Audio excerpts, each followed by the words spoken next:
Normalisasi siluman Arab Saudi Israel di balik kesepakatan Bahrain. Bahrain Israel damai, Mesir gembira, Turki dan Iran murka bos.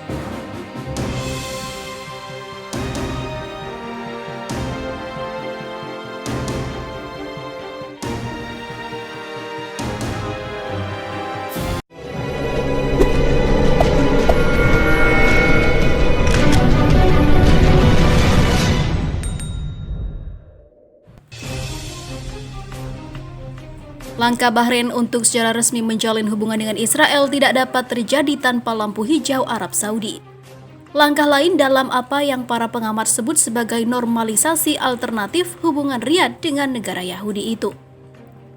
Bahrain pada hari Jumat menjadi sekutu teluk kedua Arab Saudi yang mengumumkan rencana untuk meresmikan hubungan dengan Israel selama sebulan terakhir, setelah sebelumnya Uni Emirat Arab. Langkah tersebut menyoroti potensi peran Riyadh yang sejauh ini menangkis tekanan dari Presiden Amerika Serikat Donald Trump untuk mengikutinya.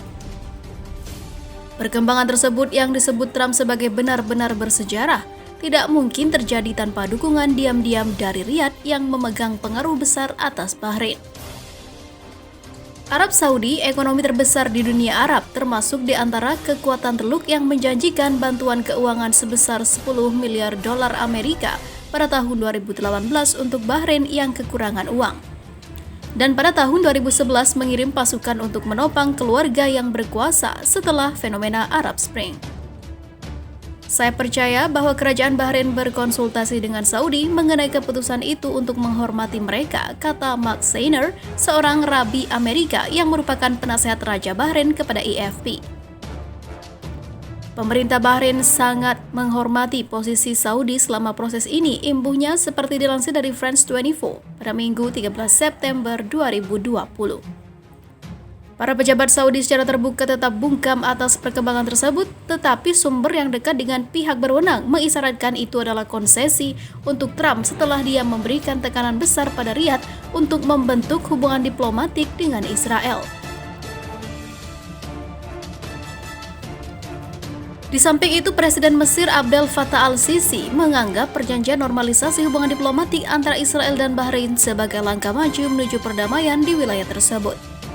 Hal itu diungkapkan pada Jumat 11 September 2020 sebagaimana dilansir dari Anadolu Agency pada Sabtu 12 September 2020 lalu. Saya menghargai langkah penting ini untuk membangun stabilitas dan perdamaian di Timur Tengah dan dengan cara yang mencapai penyelesaian yang adil dan juga permanen untuk perjuangan Palestina. Dia juga berterima kasih kepada pihak-pihak yang terlibat dalam pelaksanaan langkah tersebut. Presiden Amerika Serikat Donald Trump mengumumkan kesepakatan normalisasi hubungan diplomatik antara Israel dan Bahrain dalam momen peringatan 11 September 2001 atau 911. Kedua negara dilaporkan bakal menandatangani perjanjian itu dalam upacara yang berlangsung di Gedung Putih pada 15 September nanti sebagaimana dilansir dari AFP. Bahrain menjadi negara kedua di kawasan Teluk Arab yang menjalin pemulihan hubungan diplomatik dengan Israel setelah Uni Emirat Arab. Di sisi lain, Kementerian Luar Negeri Turki mengecam keras keputusan Bahrain untuk menjalin hubungan diplomatik dengan Israel.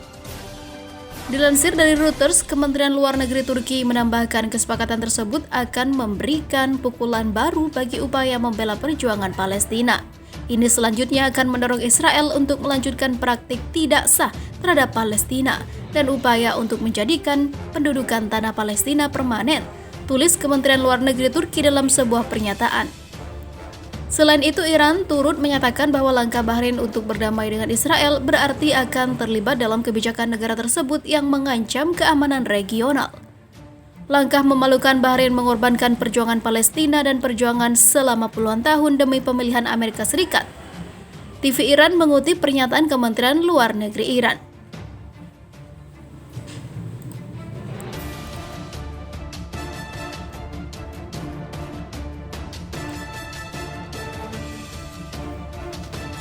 Anda akan memiliki cukup banyak negara yang masuk, yang besar akan datang. Saya berbicara dengan Raja Arab Saudi. Kami baru saja memulai dialog tentang normalisasi dengan Israel, kata Donald Trump kepada wartawan seminggu setelah panggilan telepon dari Raja Salman. Media pemerintah Saudi tidak membahas masalah tersebut dalam pembacaan seruannya. hanya mengutip suara raja yang menyuarakan dukungan untuk solusi yang langgeng dan adil untuk masalah Palestina. Arab Saudi, rumah bagi situs-situs paling suci umat Islam, tidak mungkin segera membuat kesepakatan serupa dengan Israel. Pasalnya, jika Arab Saudi melakukannya tanpa resolusi terhadap masalah Palestina dan dilihat sebagai pengkhianatan dan merusak citranya sebagai pemimpin dunia Muslim. Dan para analis mengatakan Arab Saudi tidak merasakan kebutuhan mendesak selain membina hubungan rahasia dengan Israel yang dipandangnya sebagai banteng melawan musuh regionalnya, Iran. Bahkan ketika mereka menyerukan dukungan yang teguh untuk negara Palestina merdeka. Awal bulan ini, Arab Saudi setuju untuk mengizinkan penerbangan Uni Emirat Arab ke Israel melewati wilayahnya sebagai tanda konkret lain dari kerjasama kerajaan dengan negara Yahudi tersebut. Ini yang disebut normalisasi alternatif, kata Ryan Bolt dari lembaga think tank geopolitik Amerika Serikat Starfor kepada AFP. Meskipun Arab Saudi akan tetap lebih lambat di jalur ini, jelas kerajaan terbuka untuk normalisasi dan akan mengeksplorasi pertumbuhan dalam hubungan melalui hubungan yang semakin publik.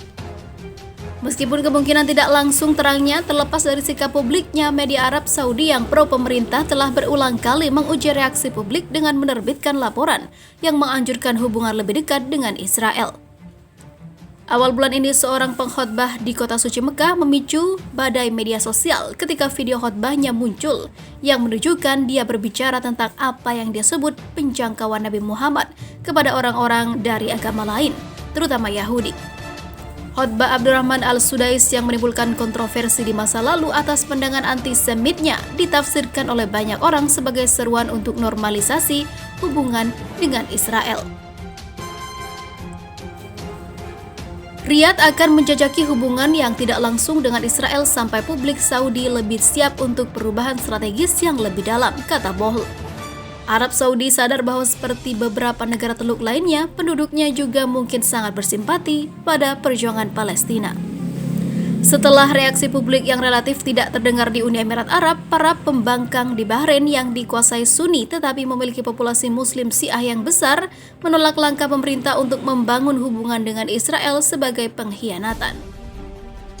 Arab Saudi akan mengamati dengan cermat reaksi publik di Bahrain yang tidak seperti negara-negara Teluk lainnya yang memiliki sejarah panjang dengan masyarakat sipil. Bahkan jika mereka telah ditekan sejak Arab Spring, Arab Saudi sering menggunakan Bahrain sebagai tempat uji coba untuk kebijakan masa depan, ujar Christine Diwan dari Institut Negara Teluk Arab di Washington kepada AFP. Tapi kemudian perhitungan Arab Saudi untuk menormalkan hubungan dengan Israel benar-benar berbeda dari perhitungan negara Teluk pesisir kecil tanpa beban agama dan tanggung jawab kerajaan ibunya.